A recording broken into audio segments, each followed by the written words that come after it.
เดินลุยหิมะนะคะ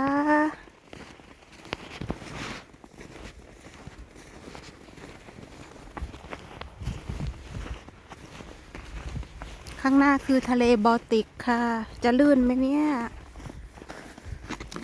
โอ้โอ้โอ้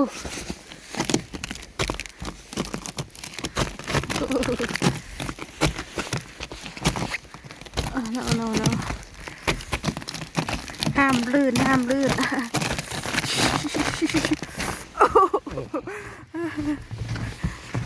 ตรงนี้คือท่าเรือนะคะข้างหน้านี่ก็คือเรือมาจอดนะคะนี่สีส้มนี่จะเรือมาเทียบท่าตรงนี้แต่ณเวลานี้คือสภาพเป็นน้ำแข็งหมดแล้วนู่นเขาเล่นไอซ์ฮอกกี้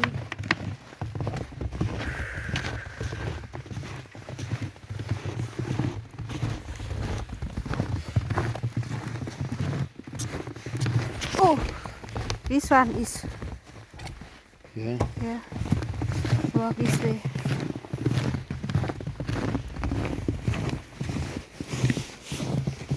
เดินลุยหิมะที่ทะเลบอลติกสวีเดนค่ะปุ๊บลงทะเลแล้วนี่คือทะเลบอลติกดูภาพ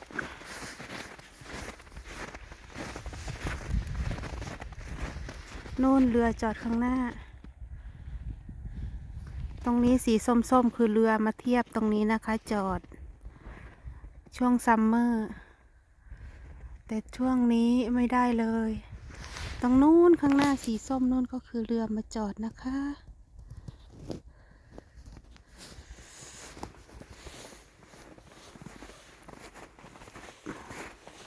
ลุยลุยลุยลุย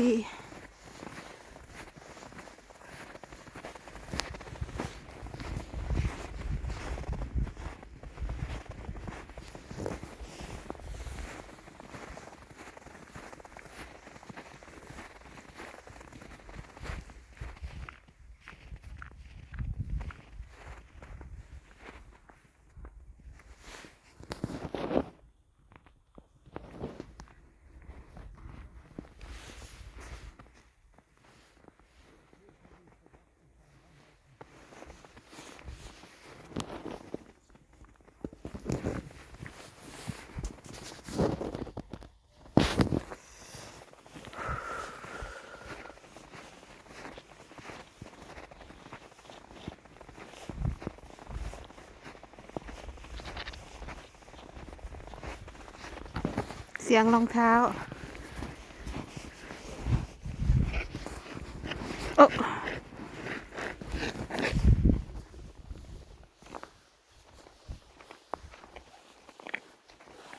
น้ำกลายเป็นน้ำแข็ง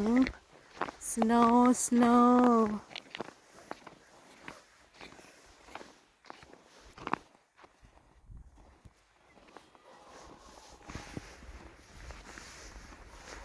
เริ่มละลายเป็นบางส่วน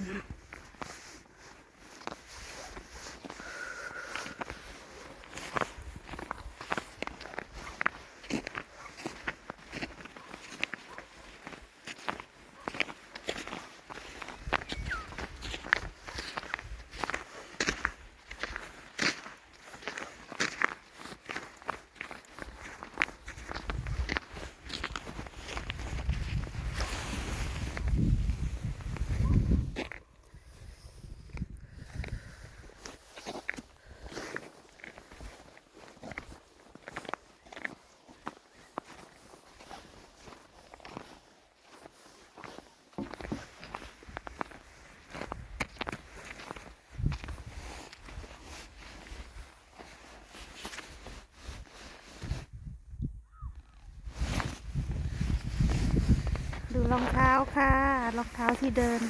บนหิมะนะคะก็จะเป็นสภาพแบบนี้กันลื่นนะคะ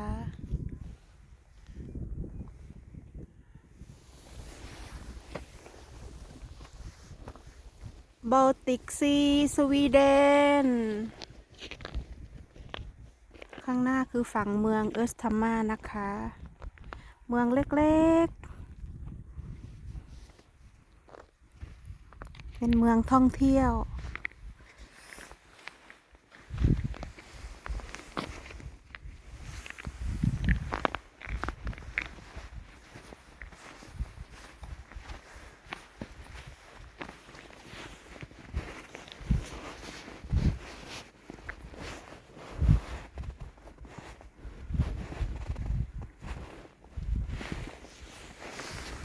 สวยจังเลย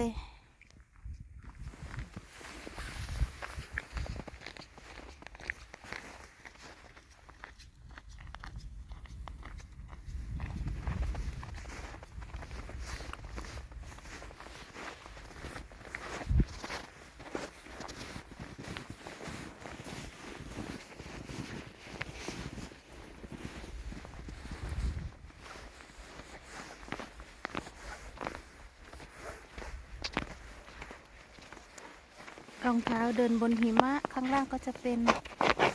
เหมือนตะปูค่ะกันลื่น